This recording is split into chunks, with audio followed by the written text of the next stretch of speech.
പാലക്കാട് കമ്പാലത്തറയിൽ നിന്നും 1260 litre spirit പിടികൂടിയ സംഭവത്തിലെ ഒന്നാം പ്രതി CPM ലോക്കൽ സെക്രട്ടറി ആയിരുന്ന ഹരിദാസിന് വേണ്ടി തിരച്ചിൽ ഊർജിതമാക്കി police. CPM Perumatty local secretary ഹരിദാസും സഹായിയും ഒളിവിലെന്നാണ് പോലീസ് പറയുന്നത്. കള്ളിൽ ചേർക്കാനായി ഹരിദാസിന് സ്പിരിറ്റ് എത്തിച്ചു നൽകിയ 3 പേരെ പോലീസ് അറസ്റ്റ് ചെയ്തു.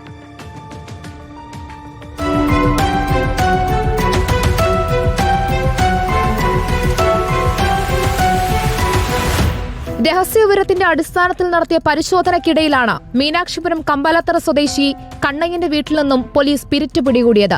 കണ്ടെത്തിയ 1260 ലിറ്റർ സ്പിരിറ്റുമായി ബന്ധപ്പെട്ട് ചോദ്യം ചെയ്തതോടെയാണ് CPIM പെരുമാട്ടി ലോക്കൽ സെക്രട്ടറി ആയിരുന്ന ഹരിദാസിനെ കുറിച്ച് പോലീസിന് വിവരം ലഭിക്കുന്നത്.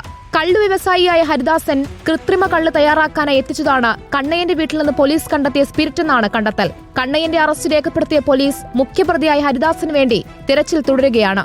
ഹരിദാസിന് സ്പിരിറ്റ് എത്തിച്ചു നൽകുന്ന തിരുവനന്തപുരം സ്വദേശി വാസവചന്ദ്രൻ, കന്യാകുമാരി സ്വദേശി വികാസ് വിജയകുമാർ, ആലപ്പുഴ സ്വദേശി മനോജ് എന്നിവരെയും പോലീസ് പിടികൂടിയിട്ടുണ്ട്.